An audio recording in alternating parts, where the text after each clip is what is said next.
Oh, I gotta stop talking. Oh, you're okay. No, I mean, recording in progress. Nice haircut. And a shave, and all that. Cleaned up. Who are you? Hey, look who's here. Mr. Bush, how are you doing, sir? Okay.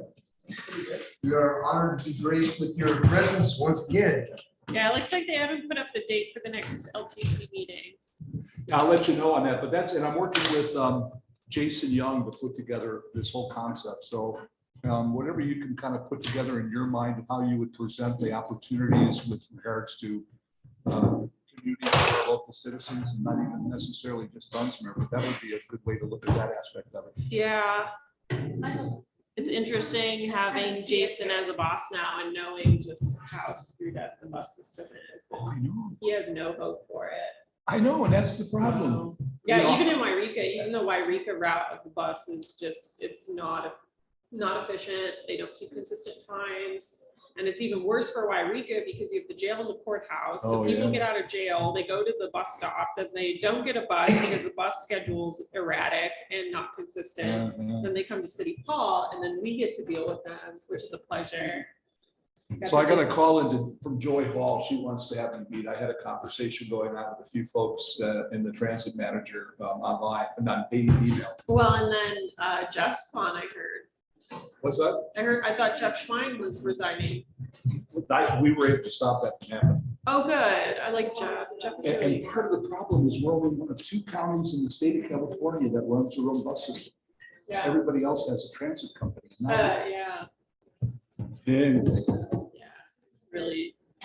that's been what's keeping my heart pumping here recently, I'll tell you. Yeah. When I saw Alternative 2 and realized they spent money to have somebody come and say, we got an alternative and you'll never want it because it's a poison pill. Your headway will go from 2 hours to 4 hours. Yeah. You know headway, I assume? Yeah. Yeah, I figured you must. Yeah. Yeah. Right now, if I were 2 hour to take, headway. yeah, if I were to take the bus from Dunsmuir to Wairika, it's like over 3 hours. Really? Yeah. And they seem like, okay, that's it. And I'm saying, we need this. And they're saying, well, we know what you need, but this is what you need. Yeah, I don't understand why it's so hard just to take a look at if you did one stop in downtown Dunsmuir, one stop at Mount Shasta by the shopping center, one stop in Mead. And then one And then- little bus for us to live with, you know? Get Yeah, people and then around. go to Wairika. Anyway, Yeah, at least there's an immediate opportunity to make a move in that direction with this unmet need thing. So I'm really glad that Jeff brought it up that way, because he had initiated a movement based on that concept, that this is an unmet I need. have a folder for you. What's that? I got a folder. I got a folder. So I'm working on that folder. So one of your properties from hello. Lake Sports. Oh, my God. I told, It's in my truck. Oh, the first time I've seen a mayor with shorts on, is that according to protocol? Last year. Yeah, I didn't realize. You're resuming. Yeah. Can somebody on Zoom please give me a thumbs up if you can hear us? Well, we're still waiting on that last check. You know. Well. Can read you loud and clear. Thank you, Allison.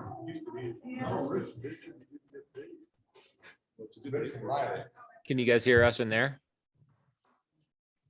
we can hear you, Blake. Yeah.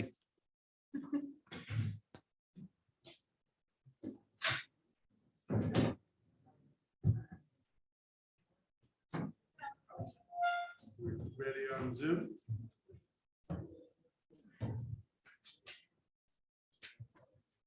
You all ready? Absolutely. Take it away, boss. All right, I call the meeting to order of Dunsmuir City Council for July 21st, 2022, 6:01. Council, would you like to lead us in the flag salute? Absolutely. Sir, your hat. Thank you.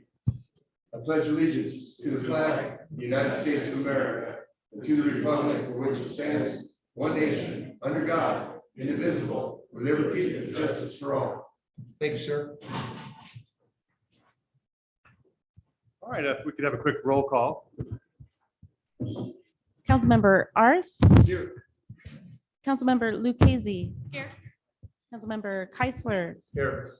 Councilmember Deutsch, Here. and Mayor Brian. Present. We have no special presentations or announcements this evening, so I will now open up the podium to general public comment for this evening.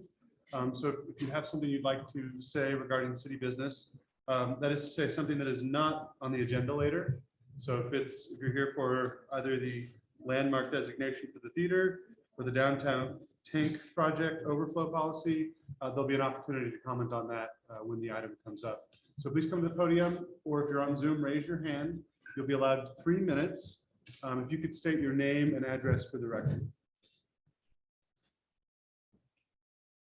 And for clarification, this is for items not on the agenda. Not on the agenda, sir. General comments. This is Yes, general sir. comments, so anything not on the agenda or anything that is on the consent agenda, which for today is the check registry for the last 2 weeks. I do have something to say. I'm on board here. If you could please come to the podium and say your name and address. My name's Louis Ballou, address 4215 Wood Street, Dunsmuir, California. Born and raised in Dunsmuir all my life. Left here in 1994. I'm returning. I'm going to retire and return, but I've always been a homeowner here. And I've noticed that road repairs get done here on a kind of like a haphazard way. Seems like there's no importance put on alleys. And for those of you that don't know, that maybe weren't raised here or know this town like I do, the only place that we can park on Wood Street is on one side of the street. The other side is no parking. And then there's an alley where we all access our homes, those of us that live on the north side of Wood Street. And that alley is probably the worst piece of road I've ever seen in this town in my 66 years of living. It's horrible.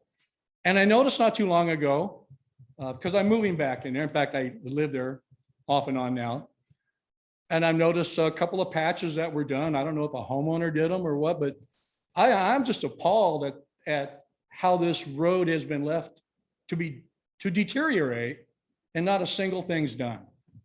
I would urge the city council to have somebody take a look at it and give those of us who use this as our main thoroughfare, and it's also accessible by fire trucks and emergency vehicles. I would hope that somebody would take a drive up the alley and not just go up 15 or 20 feet, but go all the way to the end and turn around and come back and look at how horrid the conditions are for that street. And I call it an alley. It is an alley, but to us, it's our street and it's bad.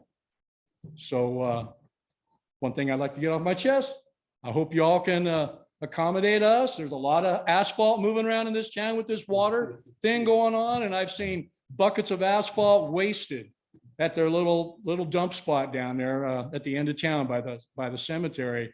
I would have loved to have had a couple of buckets of that asphalt in front of my place, so at least I could park. If you can't fix it, then turn Wood Street into a one-way street and let us park on both sides.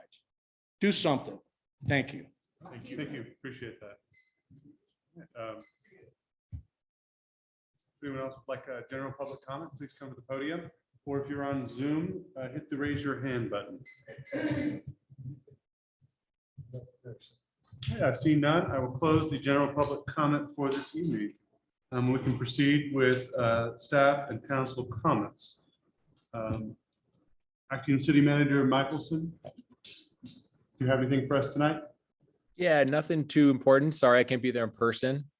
Hopefully my internet will stay current for the time being. But the one announcement I just wanted to make was fire season's definitely upon us. We did have a slight worry last week. And I did just want to mention that there are U.S. Forest Service does have 2 helicopters stationed up at Mott Airport. So just fire season upon us. Please be vigilant. All right, thank you so much. I see we have Siskiyou County Sheriff as a guest here tonight. I don't know if you'd like to, in connection with our sergeant, update us. Please come to the podium if you. I'm actually here for another matter than the report, but Sergeant Ortiz will give that. So, Thank you. you bet. Sergeant Ortiz. Thank you. I want to take a moment to introduce Deputy Keith Foster. He's the one I spoke of a few months ago. His forte is arson investigation, and Lo and behold, he was able to secure an arson conviction for the transient woman who lit the fire on the patio or porch down on Dunsmuir Avenue near the tire shop. So He's cool. he'll be around. Thank you. Welcome to the neighborhood. Pleasure to meet you. And then, so the stats are as such, Sheriff's Office served around 431 hours this month, the month of June. We had 218 calls for service / self-initiated activity. So 218 times we went to our radio. We took 24 cases. We had 15 traffic stops, 8 citation. 5 of them were cite and release misdemeanor warrants. 2 were traffic related. 1 was for parking. We had 1 felony arrest and 9 misdemeanor arrests. We're down a little bit on our school checks last month. With school being out, they're just not going by as much. But that being said, our security checks and patrol checks are, well, we had 45 patrol checks last month. The year before they did 13. So we've got a really proactive crew. They're out looking hard for things to do. Overall, it's a pretty slow month. Thank you. Any questions, Sergeant Ortiz? I had a curiosity going on here. What was going on Dunsmuir Avenue down by McCready's last night? I saw a couple folks stop there. Was it near the blue apartments? Yeah. It's still under investigation. So those neighbors seem to hate each other, and they live as close as they possibly can. And they have all day, every day to mess with one another. So I don't know exactly what happened last night, but it's an ongoing my situation. experience would lead me to believe that they're bickering and maybe having a rock fight again. So, Thank you. Thank you. Any additional questions? We could have quiet. No, I just want to thank you for keeping us safe. I'm glad to do it. Thanks for having me. Thank you. Let's proceed with council comments. But before that, I'd like to address the public comment regarding the roads. It's no secret that Dunsmuir has much to improve upon when it comes to maintaining roads. Infrastructure has been allowed to dilapidate very steadily the prior, 8 decades before now. We've made a lot of progress with water and sewage, certainly on the way. We do have an active transportation planning grant. It's like $170,000 that will help us ultimately be able to be more eligible for grants to redo our roads. So there's stuff in the works, but with your particular concerns, we could go to City Hall and have those addressed by our city manager. But thank you for bringing it to our attention. Excellent. Blake, you heard it, right?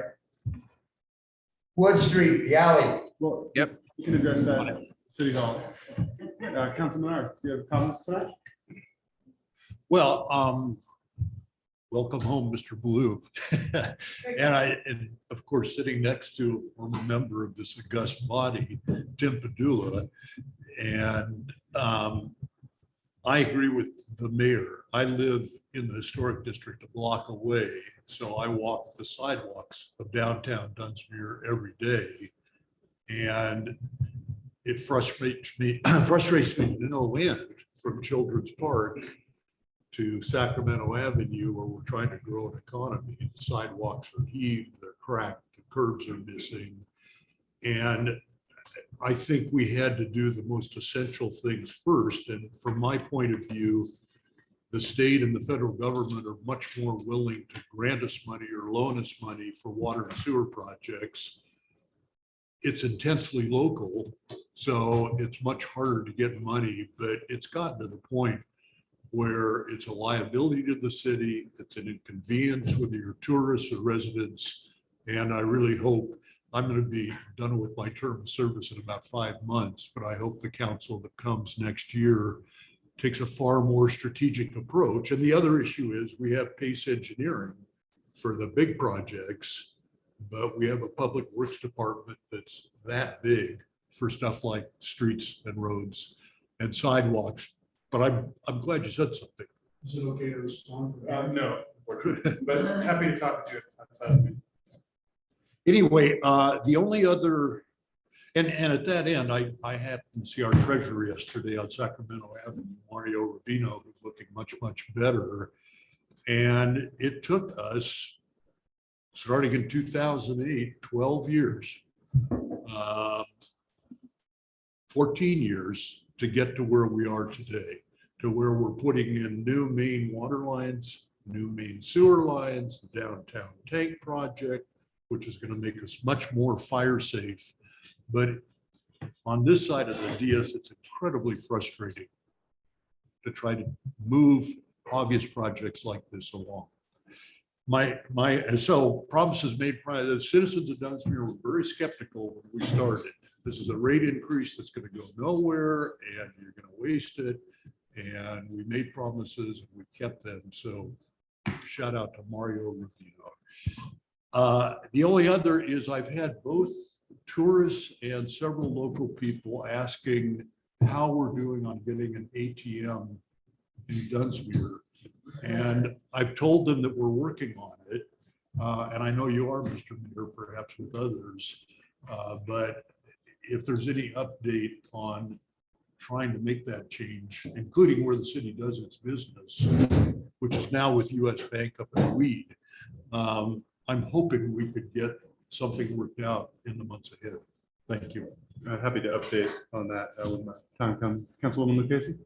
I have nothing for particular comments for today, but I do have 2 committee reports. Councilman Kaiser? I just want to reiterate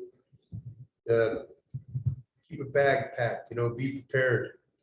Big kudos, big shout outs to both CAL FIRE and US Forestry Service for the little almost incident that happened the other day.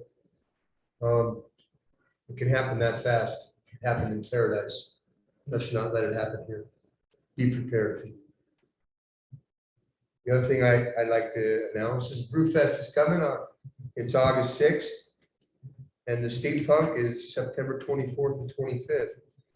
These are a couple of great events. I cordially invite you to come check them out. I see the farmers markets going up there at the ballpark. I don't know if that's every Thursday. Yes. Yeah, it is, but it was happening today. It was rolling. So I encourage everybody to go up there and support our local growers and have fun at the farmers market. That's all I got, Mr. Mayor. Thanks, sir. Thank you. Vice Mayor Deutsch. Thank you, Mr. Mayor. First thing I'd like to do is piggyback on the water thing. My first experience with the city was in January of 2015, and that was getting onto the committee that started working on raising the rates that allowed us to do these projects. And I know it was a long period of time and a lot of pain, but we're coming near the end, probably sometime mid-fall. We will have completed the water main projects and gone from a system that was ancient and falling apart all over the place with breaks all over the place to new blue pipes all up and down our city.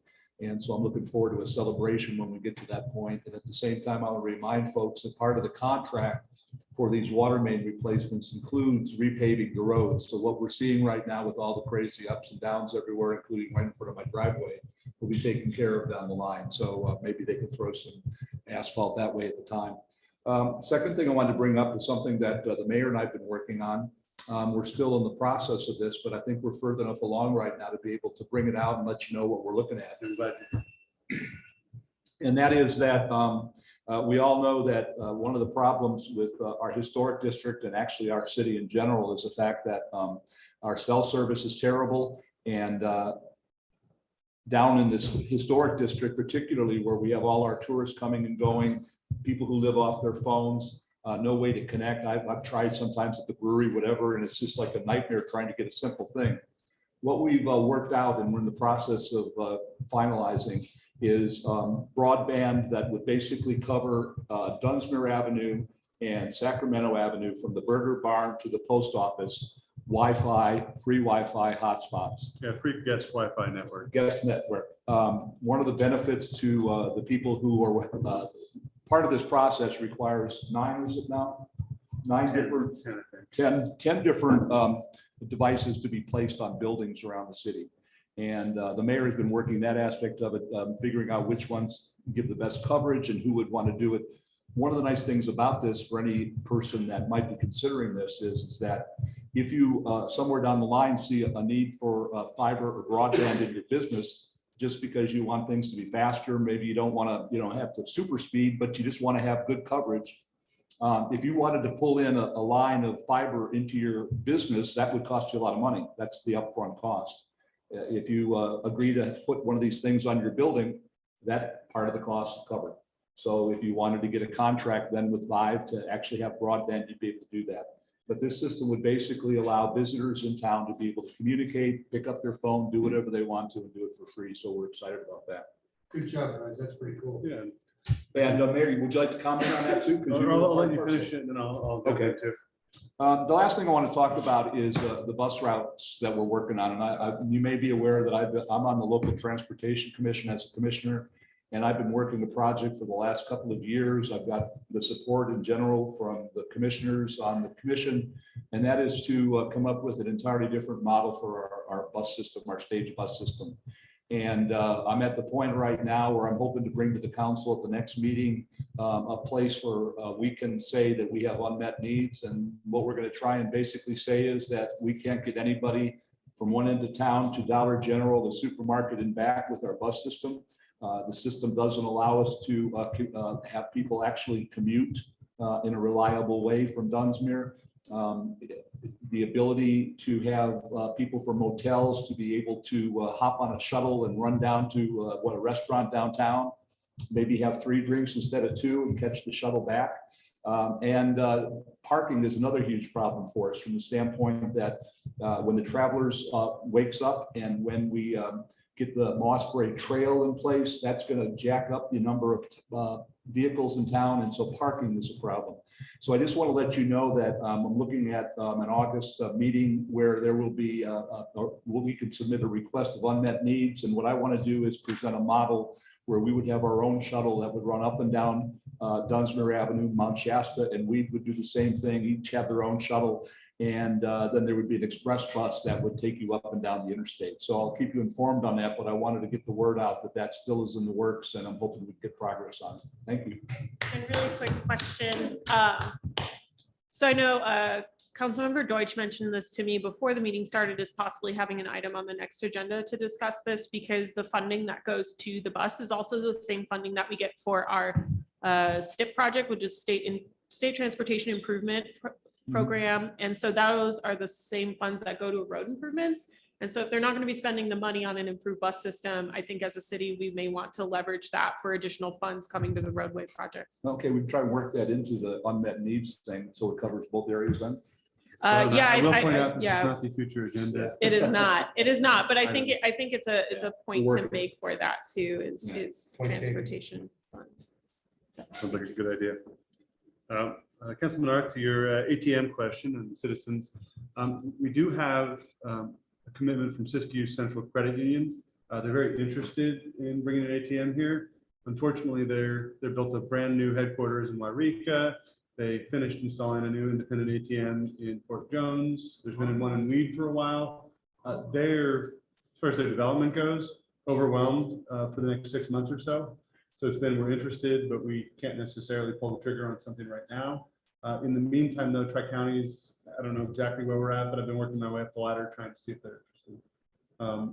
But I do think it needs to be part of the Finance Committee's, inquiry when it comes to which bank is interested perhaps in having Dunsmuir. Yeah, and we have not, as a committee, reviewed that item in a while. The treasurer had taken up that item and has not reported back to us on that. And so maybe I'll give him a little bit of a reminder and hopefully he can get back to us about that. Yeah, not that it has to be the same, but obviously a bank would appreciate our business. And if they're the bank that's willing to step forward and provide us more services, maybe that can be a win-win situation, particularly if, like in the 2 banks I'm working with now, they're both regional and local. So that could work out. Very excited about what we've heard so far with the downtown Wi-Fi project. It serves, kind of 3 purposes. One, it'll take what we already have at the library and the resource center and expand that to greater coverage, more areas of town, more public areas. 2, it'll bring fiber to more areas of Dunsmuir and make it a lot more affordable for everyone to expand out from there.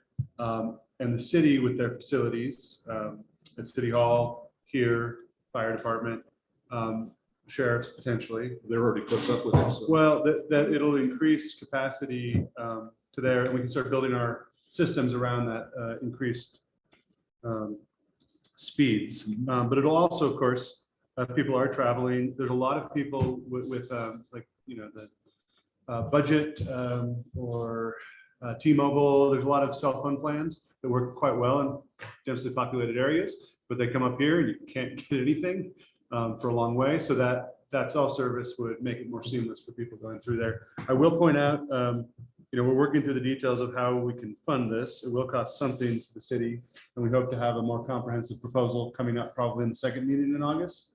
But I don't know, it's very exciting, generally speaking. And the building owners so far have been incredibly generous with their, you know, intentions to help. Wouldn't you say that the numbers were encouraging that we're looking at? They are. They're very encouraging, but Still have to work it out. we'll have a full proposal, but it's hard for us not to get excited. It's a lot more achievable than we'd originally thought. And I also want to thank Councilman Deutsch for taking it upon himself to call up all the providers and kind of get this going. Really deeply appreciate that. A lot of my efforts in the last 2 weeks have gone towards our city manager recruitment. And I guess we can do that in committee reports, you know, if you'd like. I do want to add on the farmer's market. I was there today as well, purchased some marvelous tomatoes, cucumbers, melons, etc. To remind everyone to spread the word that if you're on the EBT food vouchers, the farmer's market has a program where they'll match up to $20 in tokens. So you can take, you know, your voucher for $20 and you'll get $40 in tokens good at the farmer's market. So it's actually already quite affordable, at least the produce side. The meat is excellent, but not necessarily on the lower end. But if anyone knows of anyone in that situation, it's really a good way to eat both cheaply and healthily and support our local efforts. So I'd love to proceed with committee reports. Right. Drum roll. Cool. So we did have a solid waste committee meeting. The main pieces out of that is we are trying to look at probably multiple green waste days in the next year. We are working with Clemens to look at possible pickup days where people would just have to bag their leaves, grass, and non-woody green waste materials, and they would pick those up for you at the curb. So we're working on that option. And then we're also working on an option to take the woody material because it is so heavy. That's the issue that we run into with that type of waste. And so for woody material, we're looking at having the green waste days similar to how we have in the past with the large construction garbage containers, the large ones, and having those out for multiple days. There was a suggestion that we could do it at the ball field for a little while to have a central location and then possibly move it up to the airport to have it slightly more secured, because we're always concerned about people using that dumpster for non-green waste materials, and that's always the hard part. DPAC has been really great. Our disaster planning advisory committee working with the core group who are here in town doing some green waste removal from properties in the city. And the core group has generously volunteered to help man looking at the compliance and consistency for that bin for at least a day or so. So that was really wonderful of them to do that. So we're just right now working out different costs, different dates, and we're probably looking at some events in September to get everything together and hopefully having both those dates. And then if the green waste pickup at the curb goes really well, we'll probably look at doing that as a consistent service in the fall and the spring until we have the mandate to move to weekly pickup. So for those of you who don't know, there's a new Senate Bill 1383. By 2026, we have to do curbside green waste pickup for everybody once a week minimum.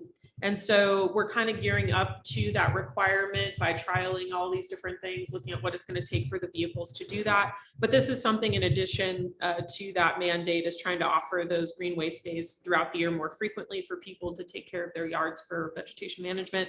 Councilmember Arth has graciously extended himself to work with Blake and staff on some information on the SB 1383, as well as other information to kind of get the word out about some of the new solid waste programs that are going on within the city. I know myself, I didn't know that we have a blue bag program, and those blue bags get picked up on a weekly basis. And so once I figured that out, I got on that program. And that is something that you already pay for in your bill. So it's just something you can go into City Hall and request a blue bag, and they'll give you a new one every week when you put it out. So getting that information out is going to be really essential. The other meeting we had is we had a finance committee meeting on Monday. We went through the community promotions funding. We have quite a few requests this year totaling close to $100,000. So the committee heard the promotions requests. And then we are scheduling a special meeting for this next Monday at 5 p.m. to review those requests. And also one of the requesters was not able to connect with us. So we're going to give them a chance to be able to speak to their application. So that's gone really, really well. Gonna have to make some really fun decisions for recommending to council how we're gonna deal with the number of requests we have this year. But it's a good thing. It means people are doing some cool stuff throughout the city. So that is my report for those two. And I'll let you take the city manager search. Okay. Are there any additional committee reports? Well, just if it turns out our green waste days are on a weekend, we're already aware the city public works department cannot do much. Clemens cannot do much. So we're going to be needing to rely on volunteers. So the more we can get the word out, we're reaching out to Dunsmuir High School as well. They'll be back in session in late August, but we're going to need some strong backs. The city has a chipper, but we don't use the chipper. So there's all these things that we want to start doing. And if you know anybody that would like to volunteer, they should get a hold of. Blake Michelson, our interim city manager. Perfect, Would probably be the best. perfect. Thank you. I did want to, if I could, Mr. Mayor, bring up DPAC again, and Councilwoman Lucchese already mentioned CORE, and I wanted to reemphasize that for people who aren't aware of what's going on. The Community Organization Relief Fund, I think, anyway, CORE is a group. CORE is a nonprofit organization started by Sean Penn that goes around the world and does relief efforts, Haiti, Afghanistan, places like that. They decided that they wanted to, with all the fires going on around the country, they wanted to start getting proactive, and they wanted to come up with a pilot program for how they could help small cities like Dunsmuir deal with fire mitigation and be proactive and do the cleanups. So we were fortunate enough to be selected as a city for that pilot project. And so the team that Councilman Lucchese mentioned is meeting, and they're young folks supported by Kathleen Shirley from the elementary school, who's kind of the coordinator. And what they've been doing is identifying homes around the area. If you're interested, you can contact them. I'm not sure where the information is yet, it's on website, I think. But the point is, what they're doing is they're trying to come up with a process that they can take from what they learned in Dunsmuir and provide it to other communities around the country. That's a pilot project. So we're fortunate enough to be at that point, and it's exciting. And so if you want to volunteer to help this, or if you want to interact some other way, I'll make sure we get the information out to you. I don't have it on me right now, but I'll get it out to how you get a hold of it. So I just wanted to let you know something exciting taking place here on a big scale. And if you're seeing, I've already seen one house that had a bunch of dumpsters out and volunteers working on. I think we'll see more throughout the area. As regards the selection committee for city manager recruitment, we had our final interviews Saturday, 2 weeks ago, or a little less, 10 days ago, where we, as a full council, got to interview our finalists. We are currently have an accepted conditional offer with the finalist, and we're negotiating a final contract to bring back before council. And doing background. And doing background, 2 separate tracks. Hopefully that'll check out. But based on the timing of it, I wondered if it would be possible to perhaps schedule a special meeting to review it on this coming Tuesday or Wednesday. Okay. The final contract. Yeah. Okay. Would that be, are you considering that a closed session item that we then would bring to open session the first meeting of August? Or are you anticipating bringing it right away to an open session? I believe we do a closed session and an open session potentially. Okay. Simultaneously. Yeah. Mr. Mayor, 2 things. Yes. First of all, I'd like to, I think they might be interested in hearing about the numbers that we went through and how we got it down to the end, just that process. You know, upon advice from the firm, Not to. they said I can do it. We can do whatever we want. The best practice would be, unfortunately, but the candidate we have. Are we allowed to say we're excited about? I spoke with the that candidate both last night and this morning. And they're very, very excited to be here, already fallen in love with Dunsmuir. Why would they want to be anywhere else? And part of the reason for the special meeting is they intend to move at the end of next week. So they're all in. And the principles of the terms of their employment are fairly well settled. And I think council will certainly have questions, but find it to be what we expected based on prior conversations. It's very positive. Yeah. I'm excited. This is a candidate who has many years of experience as a city manager already. Thank God. Yeah. We could move into the parts of our agenda, the approval of the minutes. I make a motion to approve the minutes, July 7th, 2022. Second. All right, any discussion? Seeing none, all those in favor say aye. Aye. Against? Motion carries unanimously. We could proceed with the consent agenda for this evening. Our consent agenda has the check registry from July 3rd through July 16th. I make a motion to adopt the consent agenda. Second. Any discussion? All those in favor say aye. Aye. Aye. Against? Motion carries unanimously.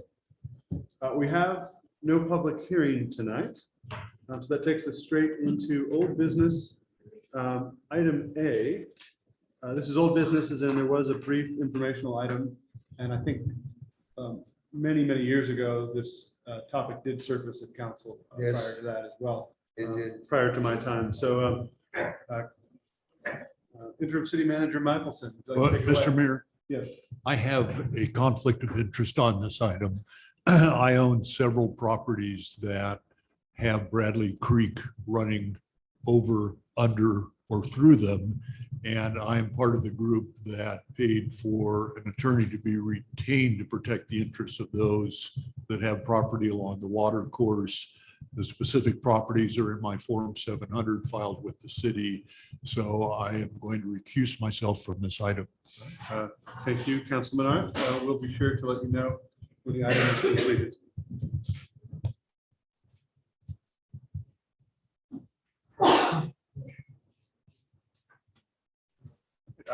Finance Director Michelson. All right. Thank you so much, council. So yes, you did mention that this has been brought to council before as mainly an informational item. I do have a bit more information. The bottom line could be an action item tonight or still more informational, but we'll get to that when we get there. So some of the background on it is that the current tank that is getting replaced, the current tank is designed to have water flow in and then water flow out. And then this new tank will be moved higher for fire flows and other sorts of positive benefits. And also with new water infrastructure and things like that, the new tank is actually designed to just take water in and then not necessarily always flow out. But through prior conversations with the attorney that Mr. Arth mentioned, we did want to clarify, that there is an option. The tank is designed to have water flow out, but only in the case where it's a necessity or some kind of a need in terms of the water system itself. So you have the staff report there. I'll just go through it very briefly here. So the group of citizens with that lawyer have written a letter to council discussing, and then there's actually been another property owner that has written a separate letter. And basic gist of those ideas and letters is that they want to continue the water to flow. So in essence, they're asking for the new tank to continuously overflow water. And so some of the things that staff has been discussing are, and then I have them in bullet points there on your staff report, and I'll just go through them. Some is like the water right. So the group and everybody, the city has a current water right of a certain amount of water. And then if the city does not use that amount of water, it is possible that the city would forfeit. So we'll just call it 2 units. If the city does not use up to those 2 units, then say we only use 1.5 units, then the state water board could reduce those units down to that 1.5. So that's that first bullet point in terms of water rights. Then the second bullet point is just entire system needs. And so that kind of flows into what this policy might end up being should it go to fruition. But other things of note are emergency needs, of course, fire, things like that. Then chlorination is another point. Bullet point is also liability of overflowed water. So if these entities are asking for water to overflow and the city allows it, then what is that liability? The best location for water to flow from the new tank. That is a discussion point that probably best left to PACE and those engineers about where. Most likely it's the current location would be the best spot, but what if there is a different one? Then beneficial use and what that entails, as in the water inside that tank is potable water. And so especially right now in drought considerations. So those bullet points are just things that staff are being considered or considerate of. And so moving down below those bullet points in your staff report. So the group's lawyer, so his name is Aaron Baker. He's actually on the call right now as well on Zoom. So there are, if he has some points that he can make, it's up to you, Mr. Mayor, to allow that or not. But if there are specific questions, he's happy to address them. And it's been a great working relationship up to the moment. So we have discussed a policy that could potentially be, written there in the staff report, that the city will divert its, and I approximated to 2, but whenever the supply permits, and then to the extent that the diversion, or to the extent that the need of the water system itself, if there is some kind of excess, then that excess would be diverted through as if it was in the current situation. And so certain options are to either kind of appropriate some funding to further investigate adopting a policy like the one the example above, and then or just continue to direct staff to work with those parties involved for some kind of positive benefit in the future. So at that moment, I'll leave it there for any questions. And then of course, Aaron Baker is on the call, and I'm not sure if anybody else is around. And procedurally, let's ask clarifying questions of Mr. Michelson. Then if there's questions of Mr. Baker, we can have those. Then I'll open up public comment. But let's certainly refrain from discussing the item until after these questions. Mr. Mayor? Yes. Blake, the one question I have, and maybe Mr. Casey might know this a little bit better.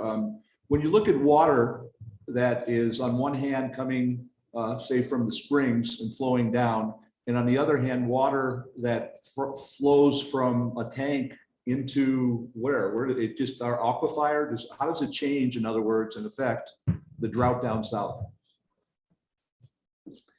Oh, in terms of the entire system, yeah, any of our water that's not used still flows back into the Sacramento River for downstream Delta watershed purposes. So my question, I want to be clear on that, is if we were to do this, would this affect the drought down south in any way?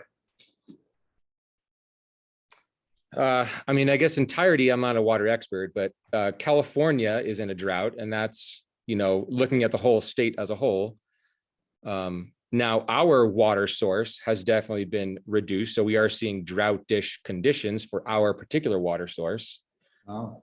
So as our water source becomes less, then of course that would mean less for downstream. But I don't know if I exactly answered your question. I was probably putting you on the spot. I'm sorry, but that to me is kind of the question right now that kind of hovers over all of this. So thank you. Mayor Brian. Councilwoman Lucas. Blake, have you talked to John about this? No, not in any great depth. No. Okay, I talked to John earlier and he didn't mention anything about this. Thank you. You have not talked to John about this? I have not. No. So we're at preliminary stage. Yeah, Blake, could you clarify as well for me? Would there be any additional costs to redesign? I believe the downtown tank project's underway. We're close to it. Well, No, there's no additional costs to either allow a water to continuously flow from the tank. There's no additional cost in terms of design at this point. So there was already an outflow designed into the system. Yeah, yes, definitely. Yeah. It's an adaptable tank that can be modified for. No, it sounds like it's already turned on or off. The original- the original design of the tank is there's always going to be an allowance to have the need, if ever, to drain a tank. So there's always going to be an effluent is what it's called. So there's always going to be an outflow Okay, thank you. option. Are there any additional clarifying questions of Mr. Michelson? No. All right, would we like to question Mr. Baker? No, thank you. All right. Thank you. I think we're good on the questions there. I will now open this item to public comment. If you'd like to come up, I'll do in room first and then Zoom subsequently. Or actually, I see Mr. Baker's there. Let's reverse that order. Thank you, Mr. Baker. Hello, yes, thank you for letting me speak today. First, I think I can answer the council member's question about whether the diversion to Bradley Creek would impact or exacerbate drought versus just leaving the water in Moss Bay Springs. The water will all reach the Sacramento River either way, so for the net downstream would be the same. I can just reiterate what the city manager was saying, just that there's an opportunity. I think it's mutually beneficial both to the citizens that I represent, and other citizens in the city to continue having water flow through, and to the city itself in protecting its water right. I've sent letters that discussed the Department of Fish and Wildlife's review of the mitigated negative declaration for CEQA that identified the allowing of water to flow downstream undiverted at Moss Bay Springs can jeopardize the water right to its full extent. And so that's something that the city probably wants to avoid happening, to protect its right there. And the use in the creek would be beneficial because it provides aesthetic benefits, the benefits to whatever the citizens are using it for, and that qualifies under California water law as a reasonable and beneficial use. So from a water law perspective, continuing to the extent that the city has surplus available to provide water downstream is a legitimate use. All right, thank you so much, Mr. Baker. Really appreciate Thank you. that. Thank you. If anyone else on Zoom would like to make public comment, please raise your hand. Otherwise, please come up to the podium, and as before, state your name and address, and I will allot 3 minutes. Not to be mean and interrupt, but I will give you a 30-second warning, so to finish up on that. Hi, my name is Pamela Padula. I live in the north part of Dunsmuir, and I do have property along the creek.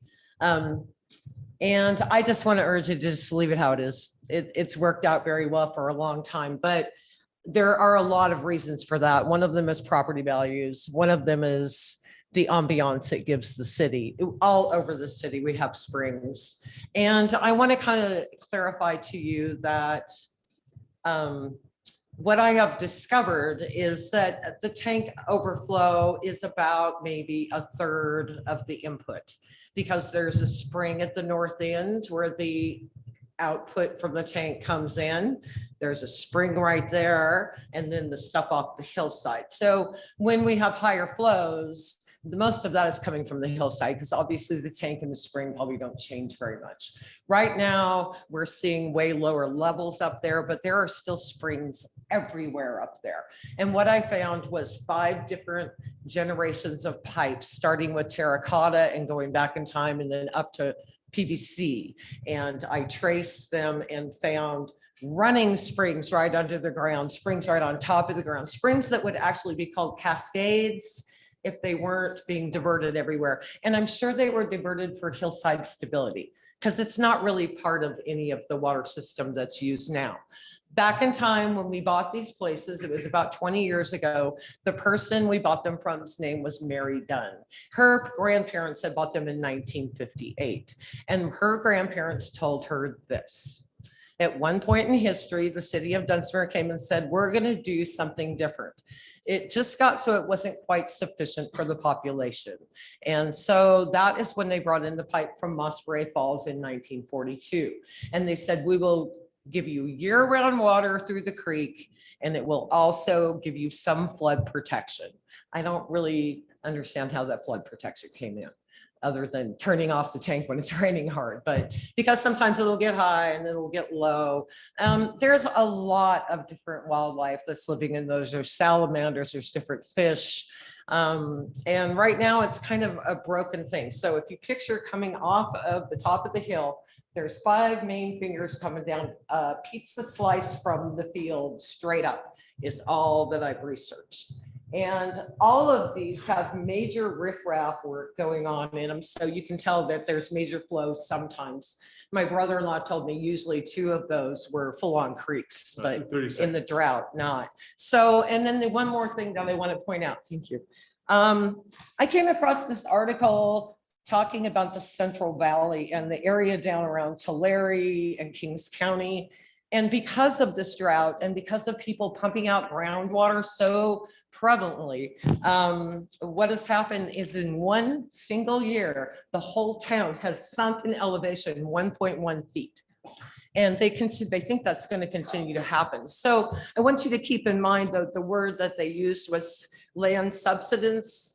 And so what would happen if you were to cut that flow is it would affect the foundations on all the houses, the theater, the street, what the infrastructure going under the railroad, it would all cave. So Unfortunately, you're out of time, but if you are Yeah. willing to part with the article or have copies, if you. I'll just leave you the one I if you have. need I one, did we make can copies. review it. Yeah, I just think it's kind of important to keep in mind. Yeah, It or can actually email. do a lot of damage, so, and I am willing to, Again, that's your time. yeah, okay, thank you. Timothy Padula, 4146 West Prospect Avenue. I seen pictures and did research. Before this town had a Main Street. Main Street was down here on Sacramento Avenue. And from the Catholic Church all the way up to the high school, all in there was people brought their horses into town. It was a great big stable. Creek running through it all the time before this Dunsmuir tank was even there. So that's all I gotta say. That creek was there before that tank was up there and before the new tank's going in. So the creek's there, the creek's there. Why the creek's there? You guys are sucking water. Excuse Sorry, me, you if you're have going to to do go. public comment, you have to be up there. Okay. Okay. I'm just, No worries. Feel free to continue if you have more, just up there, because otherwise it's not recorded and the people on Zoom can't hear you. Thank you, Mr. Padula. I'm Frank Alessio. I live at 4150 Prospect Avenue. And I'd like that sign to say that, but that's not why I'm here. You've got a tank up there. You've got a number of creeks going into it. It's going to run out somewhere. That tank's going to fill up. When that water comes out of that tank, what you do with it is key. If you divert that, you have essentially stolen these people's water.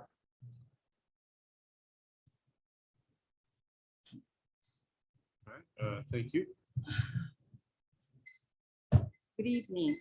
My name is Joan Bisagno, and I own the property at 5709 and 5711 Shasta Avenue. It has been in my family for 80 years. And I, with my fellow property owners on Shasta Avenue and Castle Avenues, have worked diligently to ensure the continuation of the flow of the creek. First, and most importantly, as Mr. Baker stated today in his comments and in his expert letters that he's written, legally, it's important for Dunsmuir to protect legally its city water rights. That is a key thing. Secondly, I understand fully and recognize that the most critical use of the tank water is for Dunsmuir's fire protection and drinking purposes. So in this, my comments were no way to take away from that critical mission. That being said, it's somewhat ironic that the home of the best water on earth, would even consider eliminating a small source of its most prized commodity. There are many benefits for those of us who live along the creek. Clearly, the enjoyment. You fall asleep to the sound of the creek at night. It supports aquatic life. It supports fish, other species, salamanders, insects. Clearly, as Pam stated, our property values have been enhanced by the creek, and to resell our property would decrease the value.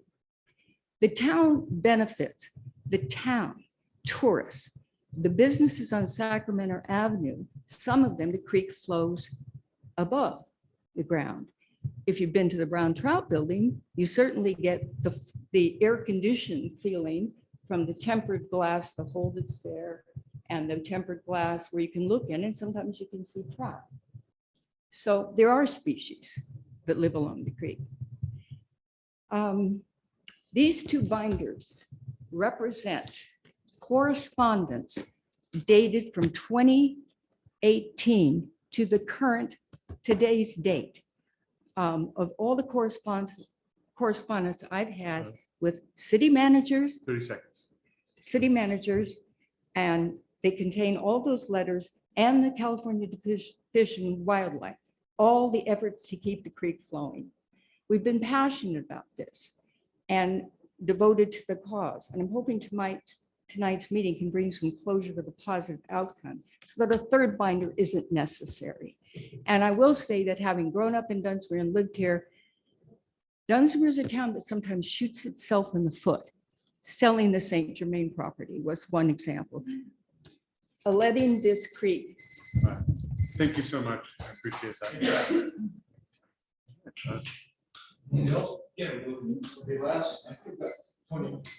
All right, Louis Ballou, 4215 Wood Street. Besides a horrible alley I've got behind me that I can't drive on. Well, that's you, huh? I remember you now. Yeah, you remember me. I'll tell you a little story. There's a creek that runs down from the old locker plant. It used to be Conji's, and it runs down under Eleanor and goes down by my alley. In fact, they just tore down a garage right there up Main Street. Creek goes right there, goes under old George McLaughlin's store. Probably don't know who that is. I lived and rented an apartment from him under his house, and that creek ran right through there. Well, I caught my first fish when I was 8 years old in that creek. And you talk about tourism and you want people to come to Dunsmuir and you want them to enjoy stuff. Those are the kinds of stories they want to hear. And you start shutting off water to creeks, natural flows. That's the wrong way to go. And I appreciate you saying it. Dunsmuir, home of the best water on earth. Let's hope we have Dunsmuir, home of the best water on earth, and home of the best city council members that are protectors of the best water on earth. That's what you all need to be thinking about, protecting that water. I don't know what's going on with the tank. I drove up there. There's water running down the street right now. And it looks like there's a drain that's plugged that somebody needs to clean out with a snake or something. Something's going on with that. But you guys are focused on water. We're focused on water, born and raised here.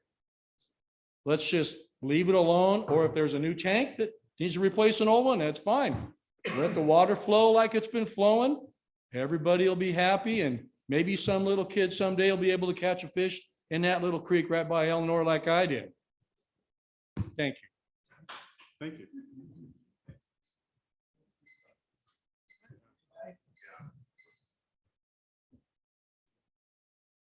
Well, it's hot. I'm tired. I wish it was a different time. I'm at 5702 Castle Avenue. My name is Rich Weir. And I'm too emotional to really go into detail, and it'd be, but hate to lose it. Hate to lose it. It's gonna hurt just once. Thank you so much. That's weird.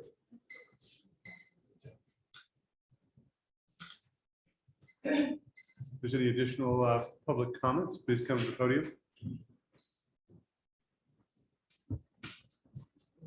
Brenda Sessler, live on 5705 Shasta Ave.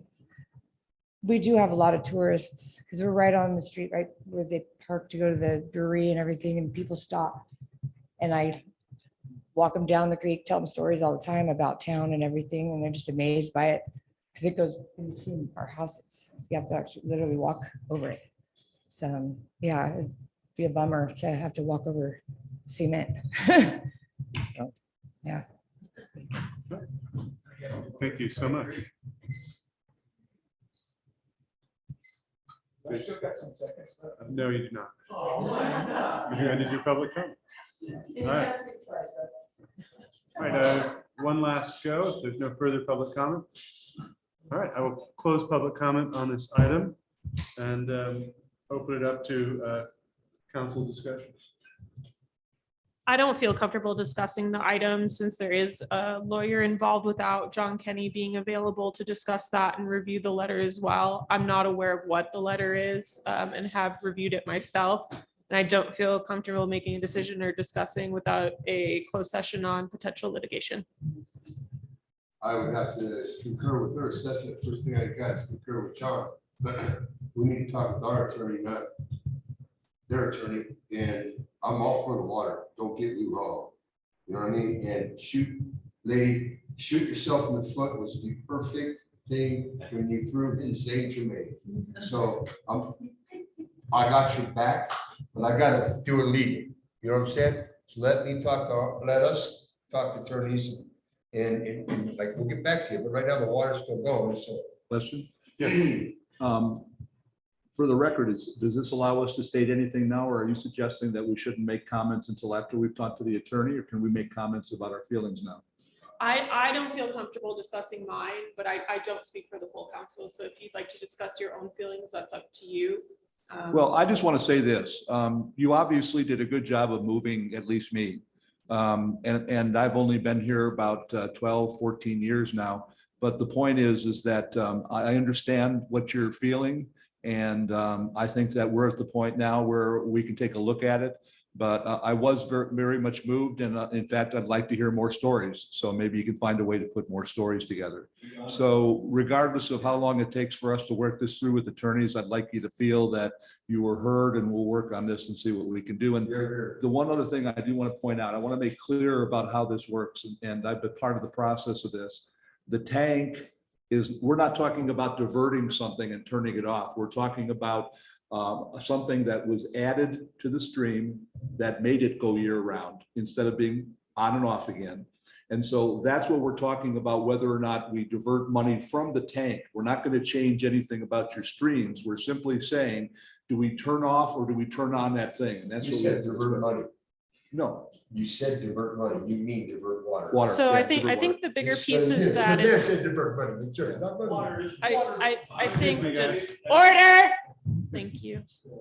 So I think the bigger piece too is we're speculating on the design. So we would need to hear from Pace Engineering. And then the other request I'd like to make to the interim city manager is that we request Don Burke to be available as well, who performed the environmental analysis and has talked to CDFW.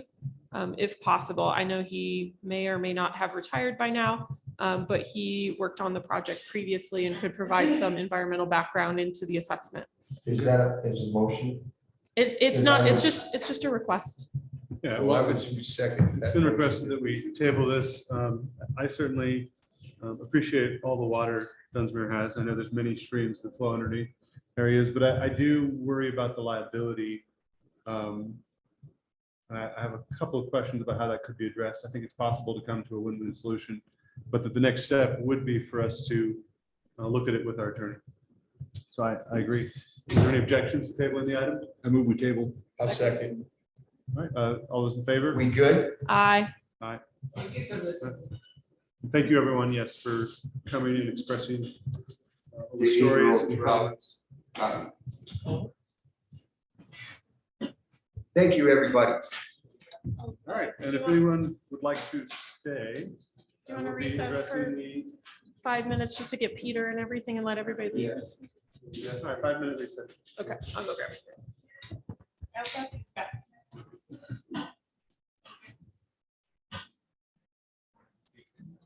Thanks for coming, Rich.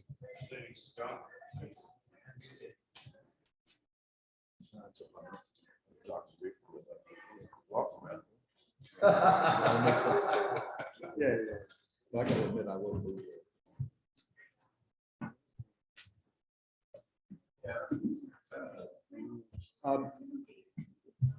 Wendy, are mics off? That was a really interesting inflection. Did you mean to do that? Yeah. It just happened. All right, we are on old business, item B, landmark designation for the California Theater. This item's originally introduced by Dunsmuir Live in their petition to have the city planning commission consider a request to have it be designated a landmark. Finance Director Michelson, would you like to introduce the topic? Yeah, sure. Thank you. All right, so you said it correctly. On February 17th, Dunsmuir Live presented, and that's when council then decided to move it forward according to the Dunsmuir Historic District Ordinance procedures for designating something a landmark. So that meant it went to the Planning Commission, and the Planning Commission decided it was worthy to continue forward into a public hearing. The public hearing was held. After the public hearing, the Planning Commission then determined that yes, in fact, the theater qualifies for landmark status. And that's essentially where it is at right now. It's sent back to you guys as city council to determine whether or not you'd like to designate it landmark status or not. I've always maintained that the theater currently is within the historic district ordinance. And so it's up to city council, up to you guys as to how you'd like to proceed. All right, thank you. Are there any questions? Mr. Michelson? I'm sorry, Mr. Arp had his hand up first. Yes, Mr. Arp? Blake, who drafted the resolution? I did myself. And in the therefore clause, we would be deeming the theater extra historically significant. What does that mean? Just that it would be that according to city council and according to Dunsmuir Live, that the theater is extra historically significant. Is that in the ordinance anywhere? No, The term? no, that's not in the ordinance anywhere, that term. So would it be correct to say that you have drafted the resolution to not designate the California Theater as a landmark pursuant to the report of the two historic district representatives on the Planning Commission? Yeah, that's correct. My resolution does the step less than designating an actual landmark. And what do you think extra historically significant offers in terms of protection beyond just being in the historic district? I think it already falls within the historic district and therefore 17.28 applies. So really it does nothing. The theater lies within the historic district. And we all- 17.28 applies. I think what you could amend the resolution to change that if you'd like. I of course do. My understanding is that he put it in there because it's his recommendation that we go in one direction. If we go the other direction, it'll say it's a designated landmark. So that's where we're at as a decision point, right? Well, we only have one resolution before us and that denies it. Well, yeah, I guess clarification on this, Blake. Designate or do not designate the theater a landmark according to Community Code 17.28. You reference 17.28 in your therefore clause, but does this resolution is, to be clear, it's an example of not designated. He's already said yes to that. Correct. Yes, correct. Okay, thank you. So Sure. much confusing wording then. Are there any additional questions? Councilwoman Casey? and then- You can go ahead. or Deutsch? I just had a question. I think she's probably going to ask you with the money aspect, because I remember before her particular concern was the city spending money. Has that been resolved? I thought I heard it was. So it's no longer an issue. This is Right. basically bringing this to fruition with a landmark status. Yeah, that's what I wanted to ask. My question was, who was the abstaining vote In the city council part, on the Planning planning Commission. commission? Oh, it's Craig K. Oh, wait, yeah, I think that's right. okay. What was his reasoning? I'll give you my version. I was there and Did Blake he- could give his version. Well, I guess I just, for posterity's sake, did he state a specific reason for abstaining? He was very unclear on the process. He was unclear on the task that Okay. the city gave him and his planning commission. And his comment was, I hope this never comes back to the planning commission. Is that about right? Yes. Okay. Yeah, and there was clarity on who's the applicant and those sorts of questions as well. Okay. Thank you. That's the only question I have. What harm would there be if we did designate it? What would be against us doing it? What would be the reason not to do it?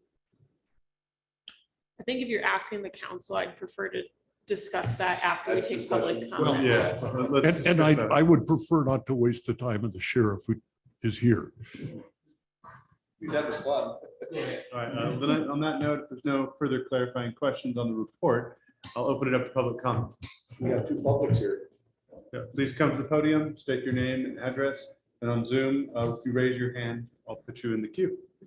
Okay, Tim Holt, 6235 Hill Street, basically representing Dunsmuir Live. A personal comment, there's one thing about this town in my 27 years here that I've never quite understood, and that is a certain passivity when it comes to taking action to improve the town. In the years I've been here, I've seen buildings rot for lack of attention by their owners and lack of action by the city. But then this city council passed the vacant buildings ordinance, and there was some hope that this would change. And now we come to the matter of landmark status for the California Theater. But once again, we meet up with this passive, kind of timid attitude. The Planning Commission in its recent vote declares that the California Theater meets all the criteria to be declared a landmark building, but the Planning Commission is unwilling to actually take the bold step of declaring it a landmark building. And I think you just heard from the acting city manager. He is recommending that the city council take the same rather timid and limited step that the Planning Commission did, stopping short of actually declaring the California Theater to be a landmark.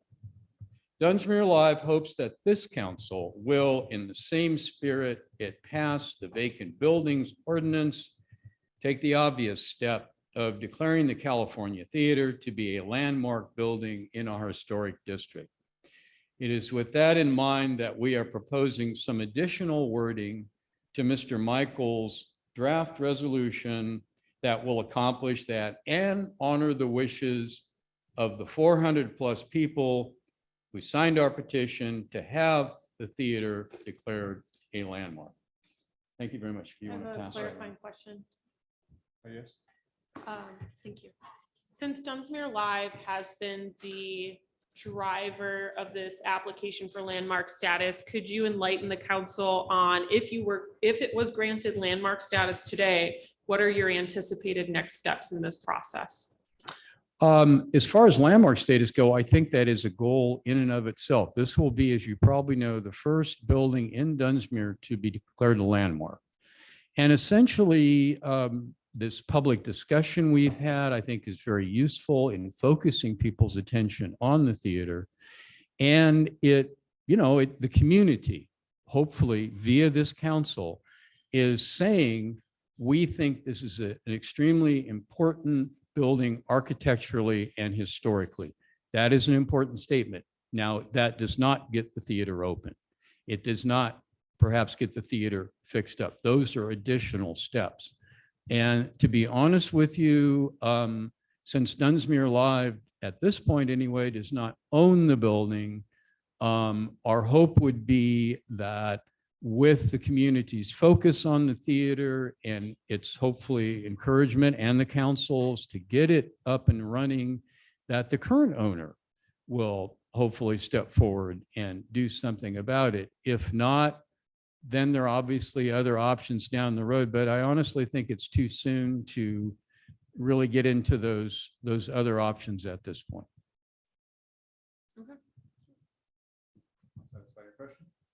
No. But I'm okay. All right, any additional questions, Mr. Holt? No. Thank you for representing Dunsmuir Light here. All right, thank you, Sheriff. Well, good evening. Mayor Brian, thank you, fellow council members. Jeremiah LaRue, I actually live in North Dunsmuir. This is like one of the few times I don't get to talk about, or get to talk about other things besides law enforcement. So I'll try to be quick with this. I actually worked at the theater in high school, I think for about 4 years.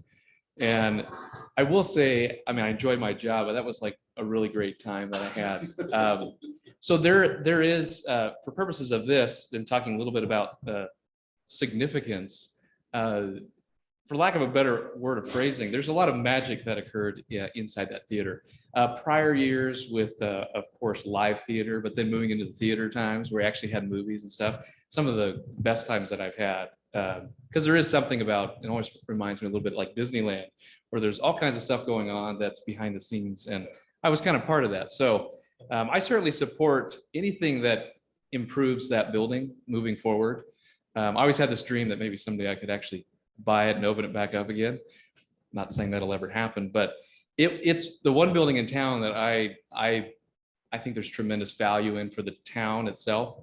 But historically, I mean, I remember Steve Nafee was the owner at the time of the theater, and he used to sit me down and tell me all the stories about things that used to happen there and the history of it, the sign and where it came from. And we won't go into that because it takes me forever. But so it was an enjoyable place. And I think that anything we can do to make that better as a citizen, I support. So I appreciate the effort with Dunsmuir Live.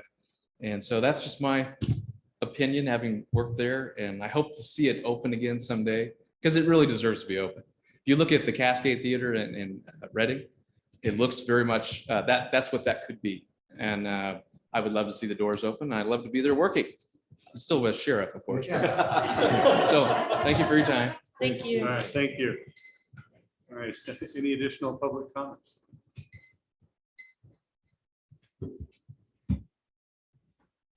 All right, seeing none, I will close public comment on this item and we can. No, Zoom. Okay. We can proceed with the discussion. I believe it was asked what we achieved by designating it, or what is the harm in designating it a landmark according to the code. And as I understand it from prior city reports from staff, like, correct me if I'm wrong, the harm is redundancy. Well, yeah, redundancy is not really a harm. I mean, the purpose of my clarifying question is setting up, and I believe I brought this up before, and I've been pretty transparent about it, is setting the expectation that, designating this a landmark status doesn't mean we have the ability as a city to eminent domain this theater. I don't see that typically happening in a lot of eminent domain cases in this circumstance. Again, we can continue to work through the vacant and distressed building ordinance. We can continue to work through the historic district ordinance, which does have regulations within it. But frankly, designating it a landmark is frankly just a moniker. There is a potential that if someone were to continue with the application process, it could become a state acknowledged landmark and potentially federal, but those are much more extensive applications to do that. I'm actually, Commissioner Tomar did a really wonderful job working through the different regulations, as well as Rico Tinsman working through the different findings you have to make. And so theoretically, someone could take those and apply for state designation for landmark status. Now, when that happens, you could open up additional funding sources to be able to maintain the theater's historic significance. I don't have information on the extensiveness of that funding mechanism in terms of, getting it open, dealing with the structural issues I understand are happening to the basement, different pieces like that. I'm fine designating it a landmark status. I think, again, it's just really setting the expectation that the city council designating it a landmark status does not mean that the city is okaying expenditures of funds to pursue this outside the other code enforcement means that we already have. Yes, Councilman Deutsch, but if I could I jump in as well? When I said redundancy, to be clear, it's only because it already is covered in the historic district ordinance. But it is important, and were it not in the historic district, I think we'd all be unanimously moving this forward as fast as possible, because the importance of preserving the theater, it should be self-apparent to everyone, the importance of it. It's more just how it interacts with our code. And I do appreciate you talking about expectations going forward, because the city isn't necessarily going to be the lead on any further interaction with that, aside from the code that already exists as the historic district, vacant and abandoned building ordinances, and of course, it'll have double duty in this historic declaration or landmark declaration. I'm sorry to interject. Thank you. My feeling on this is that, first of all, I do think it's redundant. I don't think there's any harm from it being redundant. That's why I asked. It is redundant. So does it serve a purpose? In the long scheme of things, recognizing the history of that building, and really, if any building were to be lost right now in this town, there's none other than that one that would be the worst. And so recognizing that the battle, if you will, that's been going on to get it up to glory has been a long, arduous one, taken a long time, gone up and down. When a group of people come together and say that they want to kind of push it along and bring it back to life, I think having a press release and somebody come down and do it can be a positive thing. So I see absolutely no reason not to do that. So I'm in favor of supporting it and designated it. And if somebody comes and say we can't, we'll say we're sorry and we'll take it away. But I think if it can serve any purpose going forward and helping to get that building up, we as a council need to take it. I did do research upon that, and city councils may designate landmark status and historic status onto buildings without property owner authorization. Okay, good. We can. We can. Yeah. Okay. You would have to make the finding that it is for the health, safety, and welfare of the community, which typically historically significant falls within the welfare portion. That being said, the language within the resolution doesn't necessarily state that we're making that finding. Do you want to move this back and bring it back after clarifying, looking at these? I'd like to look at this too, Well, first, Mr. Art had his hand raised. I apologize. Well, if Dunsmuir Live and Ron McLeod and Peter Arth thought this was totally redundant, we never would have done it. And if you look, I'll say miffed that we're sitting here making this decision without any of the work product of the Planning Commission. Commissioner Thamur, who has a deep California-based planning background, spent hours going over the application prepared by Dunsmuir Live and Ron McLeod that goes feature by feature. The blade side, the Masonic symbols, this feature, that feature.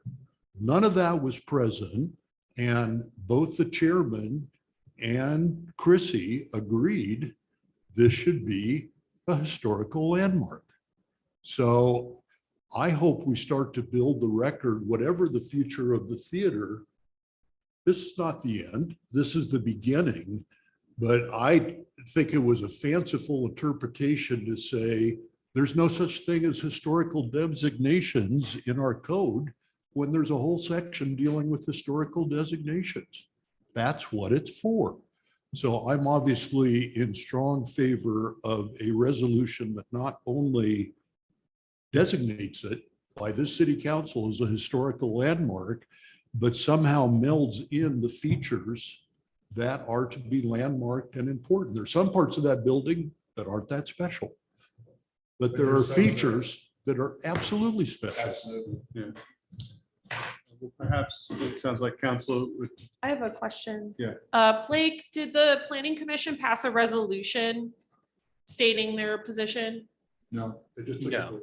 Okay, they did we call it a minute motion. But yeah. they have documentation about a half-inch thick. Well, So and can we're we- the deliberative body that would look at it from the big plan standpoint. They're the ones that are looking at it from the planning commission standpoint. So them not taking a vote on it, I think is still necessary. But you want to be clear. Because I'm kind of thinking, that's what you were thinking. We wanted to come back with a resolution that's worded right. I thought the language was okay with me. I wish the city attorney would look at it before we actually vote on it. I think the language could be a little bit firmer in terms of the now therefore be it resolved. Typically what you would see within the resolutions for something like this is sections subdividing this, where it states that there are certain findings that can be made to designate this. I don't have the findings in front of me for code 17.28, but there should be a findings list there. If there isn't, we can rely upon the state designation format and do that instead. Well, But by making findings, you're putting a little bit more legal reinforcement, I guess is a good way, into why you made your decision. And so currently, right now, we're making our decision just based off of the planning commission public hearing, that the planning commission is okay with it.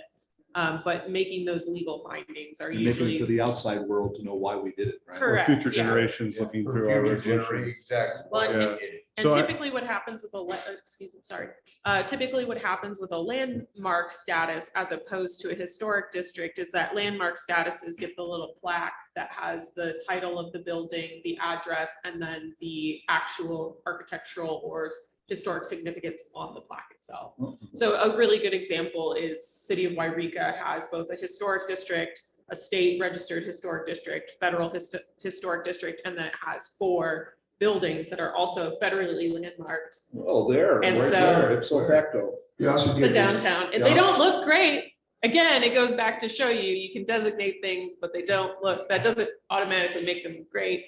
It doesn't mean that they don't go into disrepair. But there is a slightly more robust process to this that could beef up the resolution. And again, I'm in favor of doing it. My big portions prior to this is, again, like I said, setting those expectations and then the city spending money on this.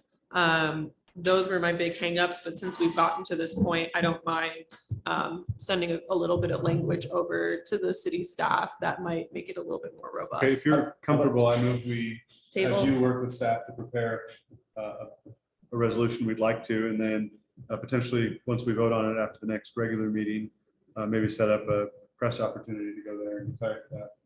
Yeah. Yes, I'd like to move on that. Now, there's a Yeah, There's a thing that when we went down to the conference in Long Beach, me and Bruce took a day and we checked out some of these old buildings, and they got this thing on the front, take your phone and boom, it tells you everything about. We're working on those. Yeah, that's, I was just saying, that'd be cool to have that, as part of this, you know?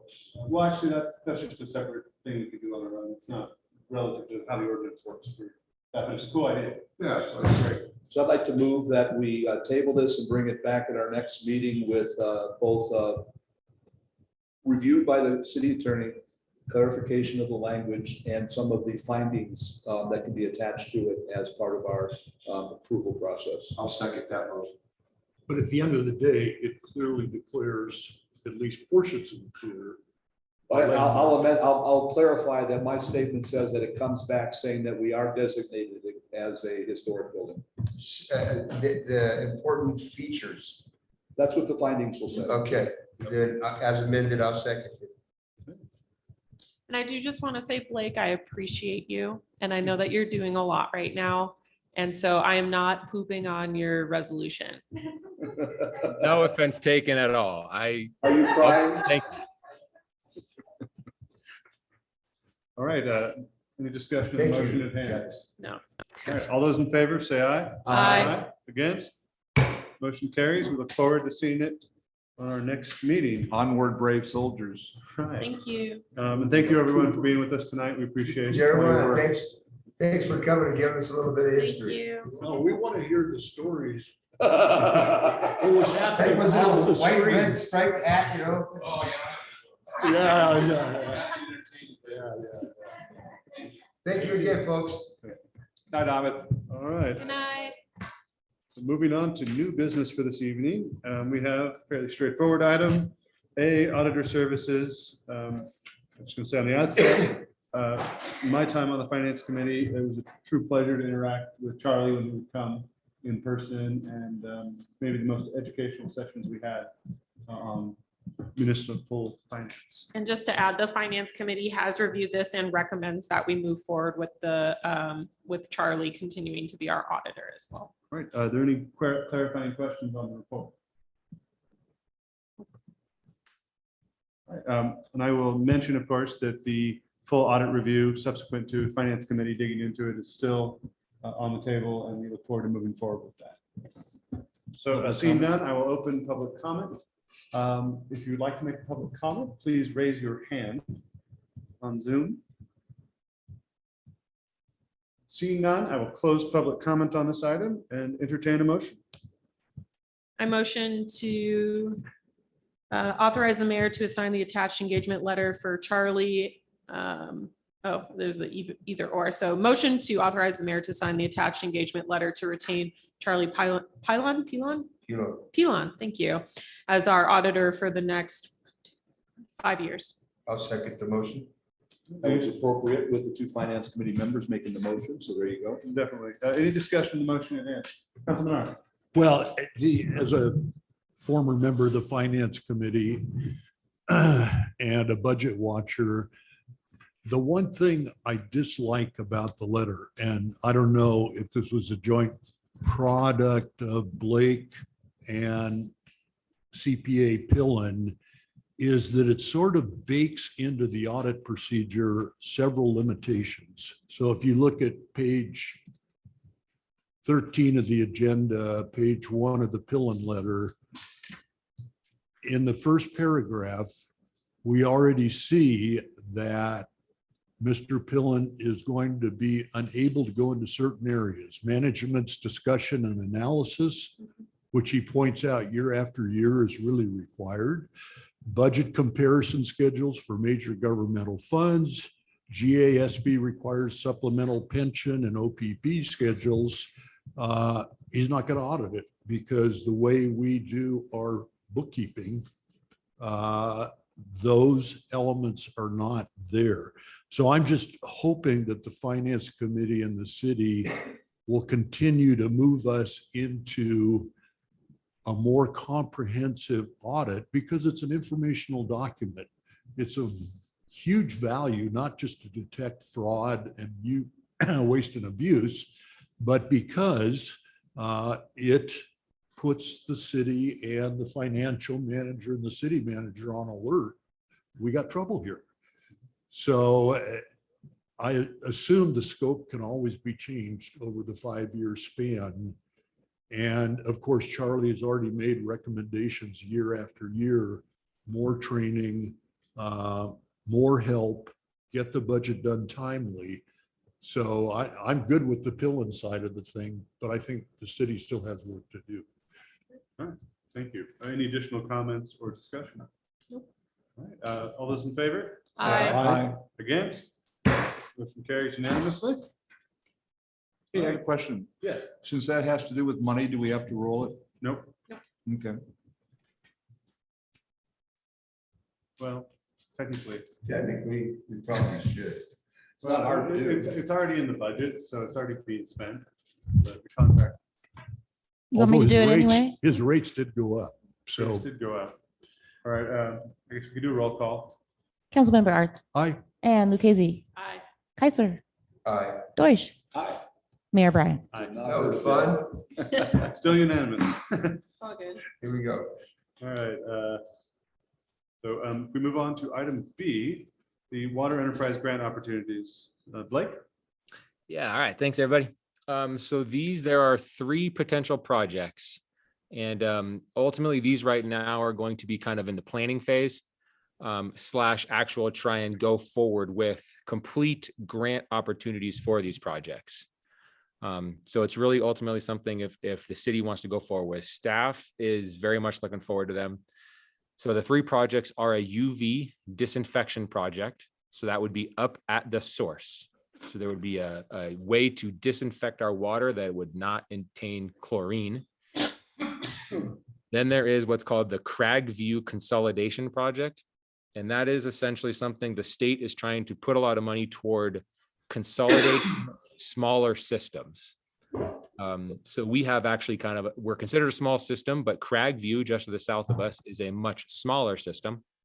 And so there is potential grant funding to consolidate that. And so some of the benefits, without getting into too much detail, as in we still have a lot more to actually investigate and plan for this project. But these just essentially allow us to apply for grant funding to further continue this planning. But it essentially would combine the two systems together. And there are benefits to our current system that would be benefit from consolidation. But there could be some costs. Could you go over those benefits real quick? Can we get through the three real quick and then return? Yeah, and then discuss it. And then the other one is the water main replacement project. And that is simply, as already stated in the meetings prior, we've got about 80% of our water system about upgraded. So this is kind of like the last push for the remaining water main parts. And so, yeah, there's more details to that, but essentially that's the water main replacement project. It's kind of an extension of what's currently going on. So these would just authorize, it says on the staff report, authorize city manager, but on the resolutions, it does say finance director. So it can be either one. We can always change the resolutions to insert city manager as well. So I just wanted to make that note. Okay. Well, the question I have, Blake, is this is the second time we've seen this, and I remember the first time I was scratching my head wondering what the benefits would be to us in our system. Is there a brief overview of what those would be? For which one? So For the consolidation with Cragview? Yeah, the extremely banal benefit is that as you increase users of a system, then you can spread costs out. So whereas a pipe is $100, if you've got 100 people using it, it's $1 a person. If you've got 200 users, it's 50 cents. Now, of course, there are added expenditures and all that. That's where it gets intricate, but that is, a very easy benefit to think about. The other one that's an easy one to think about is that it could potentially be as like an emergency backup source, wherein the current source for the Cragview water supply is another spring type source. And so crazy to think about, but the PACE engineers tell me that source could potentially backflow up to the rest of our system. So there is some extra sources there. And then we are looking into actual wells down there, but I think some preliminary research has led to there being lots of rock. So that may not be a benefit, but those three have been the top benefits in my mind throughout this process. Any other questions? Well, it's an interesting format. It looks like we've already voted and passed this resolution. Yeah, it is an interesting format, but I have one clarifying question regarding the UV disinfection project. That doesn't have any mandated chlorination. No. Does it beyond the little If you backpack? put in I the heard described? UV, if you put it in the UV disinfectant project, you do not have to emergency chlorate unless the UV disinfection unit goes down.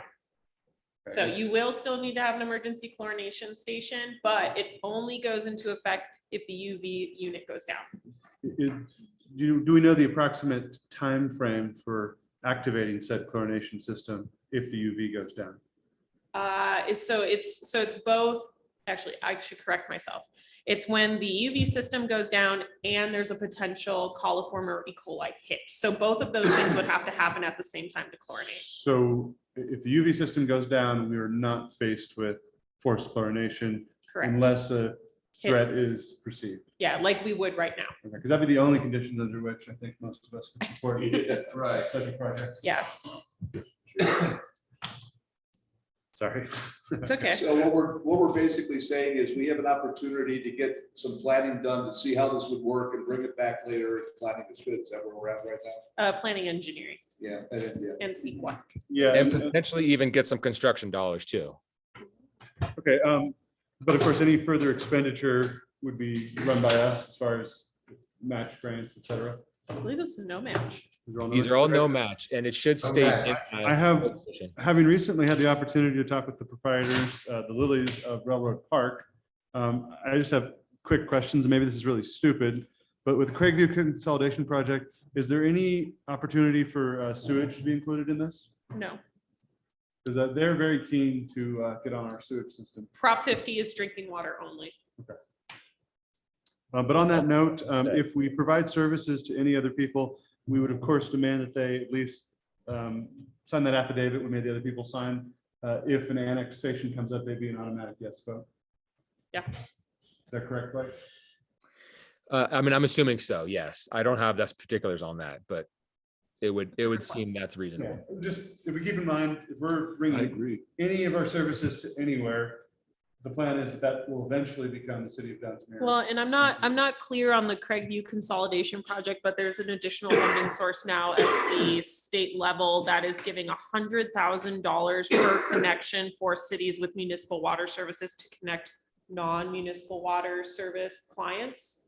And so that may be part of this, where each individual connection as part of this consolidation process would be $100,000 to the city.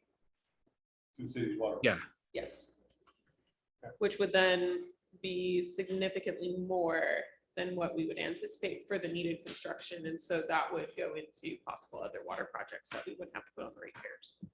Okay, no, I mean, it all seems like a win-win, and I don't know, I'm told you can annex, you can have a city that's in 2 counties. Correct. Somewhat complicated. LA, San Diego. So on that note, if we are sending services like water to areas, we probably do need to keep in mind that it could be part of future annexations. Yeah, we probably would have to prepare a water service area extension that would have to be considered through both Siskiyou County and Shasta County LAFCOs. Right. So, which is a little dicey, but it's not unheard of. Any additional comments, questions? I move. First, if there's any public Oh, well, let's go ahead and pass it. public comment, going once, going twice. Councilman Arndt, any final comments? Just that for a time, I represented the city on RWAG, the Regional Water Group, with the cities of McLeod and Mount Shasta. And I don't think the leadership here ever re-fulfilled it with a council member. I don't know that it needs to be a council member. I don't think they've been meeting. Oh, yeah, they are. Have they? Yep. But it serves a very valuable purpose, because in that setting, they rank and allocate what funds are likely available. And we need to fully participate in that process. So maybe it waits for the new city manager, but we need to make sure we're an active part of the discussion and ranking. Yes. He's right, they do rank and they allocate according to rankings. So if we want to get a piece of the pie, we need to have a player on it. Yeah, and I'm grateful to have Pace in that they are applying for all these grants all the time. But they have nothing to do with this. Right, isn't that Irwin? Actually, Oh, thank you. Yeah, it's There's Irwin. Irwin. Integrated Integrated regional Water manager. management. From Fairchild. All right. Thank you. All those in favor? Aye. Against? Was there a Motion second for carries. that? No, I only have a motion by Deutsch. Yeah, I'll second it. Okay, thank you. And we all aye. So new items, additional items, we're gonna have Core come back next meeting, and they will be giving a presentation on their project and fire mitigation. So that's part of what they're doing as this pilot program is. We were chosen because they can relate to a council and community and all of that. So they'll be giving a presentation. And the second thing is, I do want to work on coming up with something having to do with unmet needs, having to do with the bus system. And And just remember, we do have the city manager contract coming back at the next meeting, hopefully. yeah. Well, no, the proposal is to do a special meeting. Oh, special, we have a special. Is there? Well, we'll do a special for closed session, but we will have to bring it back to an open session. Oh, Well, this is a special meeting, not at a regular city council. No, I'll I check with- correct. Yeah. No, you have but to we're gonna do a confirm. regular, a special meeting. I would anticipate it being closed session. If we're able to facilitate an open session item after that, we can certainly bring it back though for additional public comment when it's there. But the main gist of it is that prior to moving out here, the candidate would like to know that that a version he agrees to, the council as a whole is open to accept. Well, that means he's smart, and that's a good sign, right? We don't have to rush, but Yeah, looking at everybody's schedule right now, since we are all in the room, Tuesday or Wednesday next week. Whichever you guys prefer, I got nothing on either one. Evening. Well, yes, it'll be. Yeah. It's a weekday. I can't be down before 5:30, so 5:30 Tuesday. 5:30 Tuesday. Blake, or I could email John, see if that works for him. I need to talk to John about the contract tomorrow anyway, or yes, send an email. Okay. You want John to attend? Yeah, we need John to attend. Yeah. At this That is point. the 26th at 5:30. We good? Yep, I make a motion that we adjourn. second, Seconded. sorry. Well, the other thing, is, what's the state of the labor relations? Are we still? I believe we're complete. They accept. Labor relations, Blake, They, how we stand? Yeah, city staff still needs to meet. They need to meet Okay. all together after the latest city council proposal. Okay, thank you. And then audit wise, City is staff the, still need to meet, so the union reps need to meet with Blake. will the finance committee have a chance to review the audit post? So we have we have a special meeting Monday to conclude the community promotions funding because that was more time sensitive. We prioritized getting that task done first. But we did have the audit on our next regularly scheduled meeting, which would be our first meeting in August. The next Excellent. week. Okay. No, not next week. Next No, week is, Next week after that. Right, no, so- there's another week in there There because, is? yeah. Okay. Okay, So so I can be our stuff. we do have a great many Yeah. topics coming back for the next two meetings. Right. I would like to make a comment. I thought watching us tonight with everybody here, I think we as a council did a pretty good job of showing that we care and doing business like, and I just want to commend. I'm us. honored to be part of this council, so I Right. got you there. Thank Do you, we, guys. are we adjourned? Yeah. We are adjourned.